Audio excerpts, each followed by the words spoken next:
అక్క ఈరోజు కేసీఆర్ గారికి నోటీసులు ఇచ్చారు. ఇంతకుముందే ఆయన ఈరోజు అటెండ్ అయ్యి వెళ్ళారు.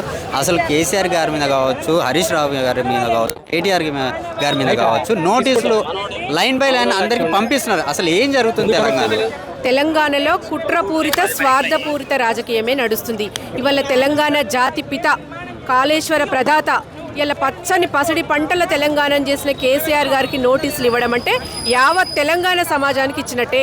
ఇలా సబ్బండ వర్గాలు రోడ్డు మీదకి వచ్చి సారు పక్షాన నినదిస్తున్నాయి అంటే రేవంత్ రెడ్డి ప్రభుత్వం ఏం చేస్తుంది అనేది అర్థం చేసుకోవచ్చు. గడిచిన 2 సంవత్సరాలలో కేవలం కుట్రపూరితంగానే వ్యవహరించుకుంటా తెలంగాణ రాష్ట్రాన్ని అధోగతి పాలు చేసుకుంటా అట్టడుగు పడేసి ఇలా 47సారి ఢిల్లీకి వేయిండు. ఇలా తెలంగాణ రాష్ట్ర ప్రజలను ఇచ్చిపెట్టి గాలికి ఇచ్చిపెట్టి ఆయన ఢిల్లీకి చక్కర్లు కొట్టడం, ఆయన సీటు కాపాడుకోవడమే పనిగా ఉంది.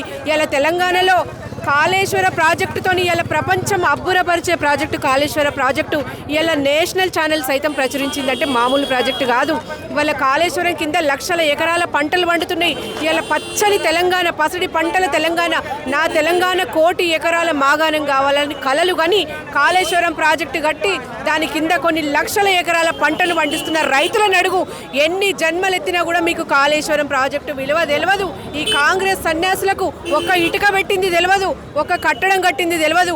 వచ్చిన 2 ఏళ్లలో వాళ్ళు చేసింది ఏమీ లేదు. కానీ 1,50,000 కోట్లకు పైగా అప్పు చేసి ఇలా తెలంగాణ రాష్ట్రాన్ని అప్పుల పాలు చేస్తున్నది కాంగ్రెస్ ప్రభుత్వం. కేసీఆర్ గారు చేసిన దానికి అభివృద్ధి కనబడుతుంది. మరి ఇలా రేవంత్ రెడ్డి చేసిన దానికి ఢిల్లీ పెద్దలకు కప్పం కట్టడమే కనిపిస్తుంది తప్పిస్తే తెలంగాణ రాష్ట్రంలో ఎటువంటి వచ్చినప్పటి నుంచి ఎటువంటి అభివృద్ధి జరగలేదు. ఇవాళ తెలంగాణ రాష్ట్ర ప్రజలు కానీ, రైతులు కానీ, సబ్బండ వర్గాలు కానీ కేసీఆర్ టైంలో ఎట్లుండే ఇప్పుడు ఎలా ఉందనేది కంపేర్ చేసుకుంటున్నారు. మాకొద్దు బాబోయ్ ఈ రాక్షస పాలన, ఈ కబంధ హస్తాల పాలన మాకొద్దు అని చెప్పి ప్రజలు నినదిస్తున్నారు. ఇవాళ 3 ఏళ్ళు ఎట్లా గడుస్తాయిరా నాయన. ఇలా రైతులు పండించిన పంటలు కూడా కొనే నాదుడు లేడు. కనీసం వాళ్ళు చెప్పిన టార్గెట్కి 30% కూడా పంటలు కొనలేదు. ఇలా లక్షల ఎకరాల పంటలు పండించుకున్నారంటే అది కేవలం కాళేశ్వరం ప్రాజెక్టు మహిమ. ఇవాళ ఎక్కడ చూసినా తెలంగాణ రాష్ట్రం సస్యశ్యామలంగా ఉందంటే అది కేవలం కేసీఆర్ గారికి మాత్రమే సాధ్యమైంది. ఇలా బీడు భూముల్లో పచ్చని నీళ్లు బారించిన ఘనత ఇలా కేసీఆర్ గారికి దక్కింది. ఇలా ఎట్లుండే తెలంగాణ ఎట్లయింది, తీసుకొచ్చిన స్వరాష్ట్రాన్ని అభివృద్ధి దిశలో నడిపించి ఇవాళ దేశంలో నెంబర్ 1, రాష్ట్రంలో ప్రపంచంలో నెంబర్ 1 స్థానంలో పెట్టింది కేసీఆర్ గారు కాదా? నువ్వు వచ్చిన 2 ఏళ్లలో తెలంగాణ రాష్ట్రాన్ని అప్పుల పాలు చేసి అధోగతి పాలు చేసి ఇంకా పాలన మీద పట్టు లేదు. మంత్రిత్వ శాఖలు కూడా సరిగా లేవు. ఇలా విద్యాశాఖ నిన్న మొన్నేసిండు కానీ విద్యాశాఖను ఇన్ని రోజులు గాలికి వదిలేసిండు.